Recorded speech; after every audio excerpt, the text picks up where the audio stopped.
दोस्तों, वैसे तो भारत का इतिहास बहुत पुराना है, पर यूरोप को भारत के बारे में कैसे पता चला, इसके बारे में आपने कभी सोचा है? इसका पूरा क्रेडिट यूरोप के वास्को डी गामा को जाता है। पर कई लोगों के मन में ये सवाल आता है कि इन्होंने भारत आकर व्यापार किया था या भारत को लूटने का काम किया था। तो आज हम इस वीडियो में जानेंगे कि कैसे वास्को डी गामा ने भारत की खोज की और देखते ही देखते पुर्तगालियों ने भारत पर कब्जा कर इस सोने की चिड़िया के खजाने को खाली कर दिया। वास्को डी गामा दुनिया के जाने माने खोजकर्ता में से एक माने जाते हैं। इनके जन्म को लेकर जानकारों में आपसी मतभेद रहते हैं, इसलिए इनका जन्म 1460 से 1469 तक माना जाता है। इनके पिता भी एक महान खोजी नाविक थे। सात समुद्र में घूमने और देशों के रास्ते खोजने का गुण इनको विरासत में मिला था। इनका पूरा परिवार उस वक्त पुर्तगाल में रहा करता था। इनके पिता वहां के राजा के लिए काम किया करते थे। इनका मुख्य काम राजा के लिए टैक्स वसूलना था। इनके भाई भी अपने पिता के काम में मदद किया करते थे और 1481 से वास्को डी गामा खुद अपने पिता के काम में हाथ बटाने लगे थे। उस समय स्पेन और पुर्तगाल देशों में पैसे कमाने का मुख्य तरीका समुद्री जहाजों से दूसरे देशों में बिजनेस करना होता था, जबकि हकीकत में समुद्री जहाज पर पुर्तगाल के राजा समुद्री लुटेरों का काम किया करते थे।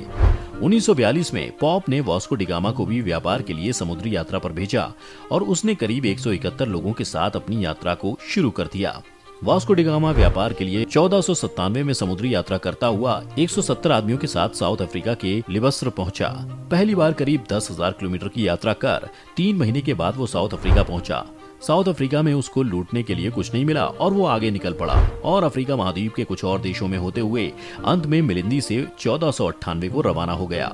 इस तरह करीब 6 साल की समुद्री यात्रा के बाद मई 1498 को वास्को डी गामा भारत के कालीकट में पहुंचा। भारत के इतिहास में उसका नाम स्वर्ण अक्षरों में लिख दिया गया कि वास्को डी गामा ने भारत की खोज की। वो समुद्री मार्ग से पहली बार भारत आया था, इसलिए इसे समुद्री मार्ग से भारत की खोज करने वाला आदमी कह सकते हैं। कालीकट में उस समय जामोरिन नाम के राजा हुआ करता था। जामोरिन को जब इस बात का पता चला कि कोई विदेशी यात्री पहली बार भारत आया है, तो उसने वास्को डी गामा का भव्य स्वागत किया। भारत में अतिथि देवो भव की परंपरा बरसों से चली आ रही है, इसलिए जामोरिन ने वास्को डी गामा का अतिथि की तरह सम्मान किया और 3000 सैनिकों ने उसका भव्य स्वागत किया था। वास्को डी गामा ने भी जामोरिन को उपहार के तौर पर कीमती कपड़े, 6 टोपियां, मूंगों के 4 शाखाएं, 7 पीतल की नावों के साथ एक बॉक्स, 2 बैरल तेल और शहद का एक पीपा दिया। जामोरिन को उसके उपहार ज्यादा पसंद नहीं आए, क्योंकि उसे सोने चांदी के उपहार ज्यादा पसंद थे। 3 महीने तक यहाँ रहने के बाद कालीकट के शासक के साथ कुछ मतभेदों के चलते वास्को डी गामा को कालीकट छोड़ना पड़ा।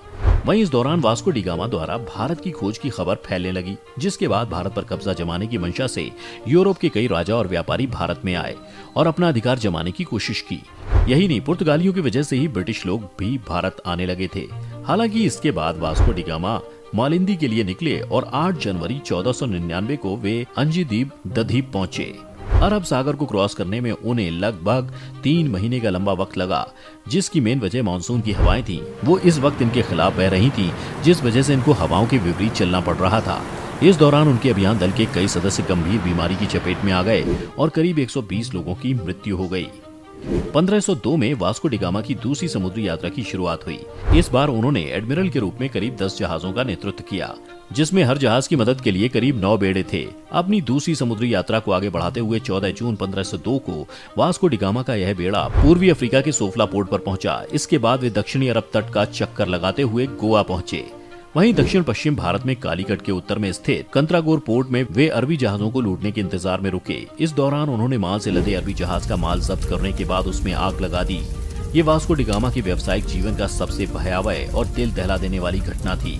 कालीकट के हिंदू शासक जमोरी के दुश्मन कंत्रानोर के शासक के साथ इन्होंने एक संधि कर ये कालीकट मिशन के लिए रवाना हो गए। इसके बाद पुर्तगाली अपने अभियान को आगे बढ़ाते हुए कोचीन के पोर्ट पर पहुंचे और यहाँ के शासक, जो कि जामोरी के दुश्मन थे, उनसे संधि कर ली। इसके बाद पुर्तगालियों का कालीकट के पास एक युद्ध हुआ और वह युद्ध हार गए, जिसके बाद उन्हें यहाँ से भागने के लिए मजबूर होना पड़ा। लेकिन इसका ये फायदा हुआ कि इनको यहाँ एक फैक्ट्री लगाने में कामयाबी मिली और वे 1503 में पुर्तगाल वापस लौट गए और फिर वहाँ करीब 20 साल रहने के बाद फिर से भारत आए। इसके बाद किंग जॉन तृतीय ने 1524 में उन्हें भारत का पुर्तगाली वायसराय नियुक्त किया। फिर सितंबर में गोवा पहुंचने के बाद वास्को डी गामा ने यहाँ कई प्रशासनिक कुप्रथाओं को सुधारा। अब कालीकट में उसने बंदरगाह पर अरब देशों में व्यापार करने वाले जहाजों पर टैक्स लगाना शुरू कर दिया था। अगर कोई भी उस समय वास्को डी गामा को टैक्स नहीं देता तो वो उसके जहाज को समुद्री लुटेरों को कहकर तबाह करवा देता था। उसका खौफ इतना छा गया था कि उसकी इजाजत के बिना बंदरगाह से एक जहाज नहीं हिल सकता था। लगभग 3 महीने बाद जब वो वापस अपने देश लौटा तो 7 जहाज भरकर सोने की अशर्फियां लेकर गया। उसको अब भारत जाने के लिए समुद्री रास्ते का पता चल चुका और दोबारा भारत को लूटने के लिए 1 साल बाद फिर भारत वापस आया। दूसरी बार वो भारत से लगभग 12 जहाज भरकर सोने की अशर्फियां लेकर गया। उसका मन अब भी नहीं भरा और फिर से वो भारत से 21 जहाज सोने की अशर्फियों से भर कर ले गया। जब इतना पैसा लेकर वास्को डी गामा पुर्तगाल गया तो वहां के लोगों को पता चला कि भारत में तो अपार संपत्ति है। उस समय यूरोपीय देश बहुत गरीब हुआ करते थे क्योंकि उनके वहां का मौसम ऐसा था कि खेती करने और व्यापार के लिए उपयुक्त नहीं था। 13वीं और 14वीं सदी का आप यूरोपीय देशों का इतिहास उठाकर देखें तो आपको वहां पर कोई उद्योग नहीं मिलेगा। अब उनके जीविका का मुख्य काम दूसरे देशों को लूटना था।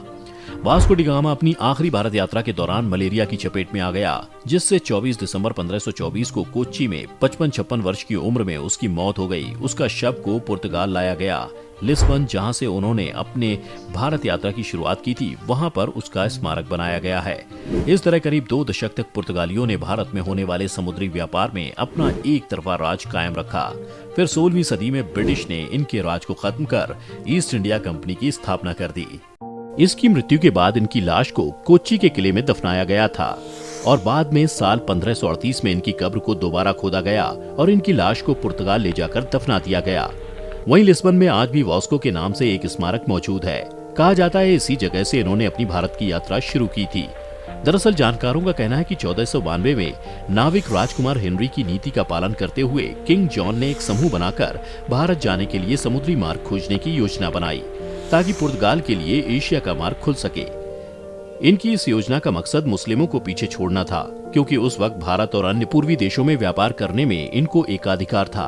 उस समय समूह की कमान एस्टावो डी गामा को दी गई थी, लेकिन कुछ समय बाद इनकी मृत्यु हो गई, जिसके बाद समूह की कमान वास्को डी गामा को दे दी गई। बताया जाता है कि पुर्तगाल में कई सड़कों का नाम वास्को के नाम पर रखा गया है। साल 2011 में संतोष तिवान के डायरेक्शन में बनी मलयालम फिल्म उरूमी में वास्को डी गामा को एक खलनायक के तौर पर दिखाया गया है। केरल राज्य में एक बड़े इलाके में रहने वाले लोग आज भी इसको एक विलेन के रूप में मानते हैं। क्या हुआ इंडिया आने का फायदा? वास्को डी गामा की इस खोज ने पश्चिमी देशों के लिए भारत के दरवाजे खोल दिए। साथ ही इस खोज में ये अपने साथ ईसाई मुस्लिम संघर्ष भी लेकर आए, जिसके चलते कालीकट राज्य को पुर्तगाल के साथ सैन्य संघर्ष करना पड़ा।